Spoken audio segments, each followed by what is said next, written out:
আপনারা হয়তো শীতে অনেক পিঠাই খেয়েছেন, কিন্তু এই যে ক্ষীরজামন পিঠাটা খাননি। এই শীতে এই পিঠাটা কোনো প্রকারই মিস করবেন না। এই পিঠাটা দেখতে যতটা লোভনীয় না, খেতে তার থেকে চতুর্থ গুণ টেস্টি। তো সরাসরি এই পিঠা রেসিপিতে যাচ্ছি। প্রথমে একটা কড়াই নিয়ে নিয়েছি, তারপরে হাফ কাপ সুজি, হাফ কাপ ময়দা এবং হাফ কাপ কোরানো নারকেল এবং 1/3 কাপ গুড়, সামান্য লবণ, 2 চামচ গুঁড়া দুধ, 1 চামচ ঘি। এই হচ্ছে উপকরণ। এই সম্পূর্ণ উপকরণ এখন আমি সুন্দর করে মিশিয়ে নিব। তারপরে দিয়ে দেব হাফ কাপ দুধ। তো দুধটা দিয়ে সুন্দর করে মিশিয়ে নিয়ে আমি এই পর্যায়ে কিন্তু সিদ্ধ করে নেব। তো এখন এই পর্যায়ে দেখা গেল সিদ্ধ হওয়ার পরে কিন্তু খুব সুন্দর হয়ে যাবে। আর যখন সিদ্ধ হয়ে যাবে তখন কিন্তু একদম একটা দলা পেকে যাবে। ওই পর্যায়ে বুঝে নিতে হবে যে এটা পারফেক্টভাবে সিদ্ধ হয়ে গিয়েছে। তো এখন আমি নামিয়ে নিয়েছি, আর নামিয়ে নিয়ে ঠান্ডা হতে রেখে দিয়েছি। আর মোটামুটি যখন ঠান্ডা হবে, হাতে সহনীয় পর্যায়ে ধরার আসবে, তখন আমি 1 চামচ ঘি দিয়ে মেখে নিব। এই পর্যায়ে আমি 2 মিনিটের মতো এই ডোটাকে মেখে নিব। সম্পূর্ণ উপকরণ মিশিয়ে নিয়ে মেখে নিয়েছি। দেন মেখে নেওয়া শেষ। এখন আমি এটাকে শেপ দিয়ে নেব। আর আমি যেহেতু ক্ষীরজামন কিংবা গুড়জামন এটার নাম দিয়ে দিয়েছি, তো যেমন মানে চমচম কালো জাম যেভাবে হয় ওই পর্যায়ে আমি শেপটা দিব, কারণ নামের সাথে পিঠার শেপটা রাখতে হবে। তো দেখেন একে একে কিন্তু আমার সম্পূর্ণ পিঠা শেপ দিয়ে নেওয়া শেষ। এখন আমি এটাকে ভাজার জন্য চলে যাব। তো আগে থেকে আমি এখানে 1 কেজি দুধ বসিয়ে দিয়েছি। তো 1 কেজি দুধ টেনে 3 পোয়ার মতো হয়ে গিয়েছে। এখন এই দুধটাকে পাশের চুলা কমিয়ে রেখে জাল করে নিব। আর এখানে দিয়ে দেব হাফ চামচের মতো এলাচ, আর কোনো কিছুই দিব না।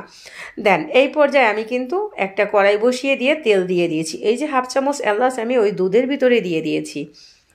তো তেলটা মোটামুটি যখন গরম হয়ে যাবে তখন কিন্তু পিঠাগুলো ছেড়ে দিতে হবে। আর এই পিঠাগুলো 2 মিনিটের উপরে ভাজা যাবে না, তো শক্ত হয়ে যাবে। আমি কিন্তু এই পিঠাগুলো উল্টে পাল্টে মোটামুটি 2 মিনিটের মতো ভেজে নিয়েছি।